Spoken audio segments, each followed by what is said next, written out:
د عامې روغتیا وزارت د معین لخوا د بلخ ولایت د ابو علي سینا په روغتون کې د پلاستیکي او سوځېدنې ځانګړی مرکز چې پرمختللو طبي امکاناتو سمبال دی ګټې اخیستنې ته وسپارل شو. چارواکي وایي دغه مرکز 24 بسترونه لري چې د هیواد د شمال زون د ناروغانو لپاره د معیاري روغتیایي خدمتونو د وړاندې کولو په موخه جوړ شوی دی.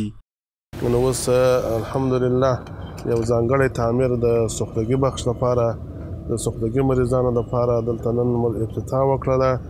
24 بستره حتی ظرفیت خو تر 50 بستره پورې لري خو تقریبا 24 بستره چې د هغه دپاره اوس د مریضانو دپاره افتتاح سولو. حتی مریضان خو نو سوختګي مریضان زیات وي خو موږ الحمدلله ظرفیت د شفاخانه چې کوم دغه بخش د دې دپاره ځانګړی سو یا د تعمیر د دې دپاره ځانګړی سو تر 50 بستره پورې ظرفیت لري.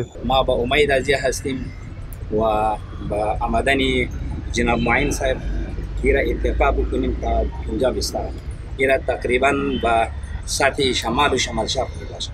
له بلې خوا د دغه روغتون مسؤلین وایي چې د یاد مرکز په جوړېدو سره به د هغو ماشومانو درملنه وشي چې شونډې پرې شوي وي او یا سوځېدلي وي.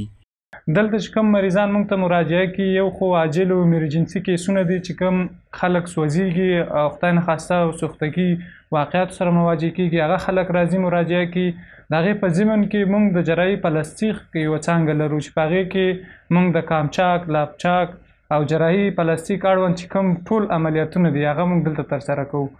د یادونې وړ ده چې له دې وړاندې د بلخ ولایت د پلاستیکي جراحي او سوځېدنې ځانګړی روغتون د پولي کلینیک په ریاست کې جوړ شوی و خو د مناسب ځای د نشتوالي له امله دغه مرکز اوس د ابو علي سینا روغتون ته له لیږلو وروسته په فعالیت پیل وکړ.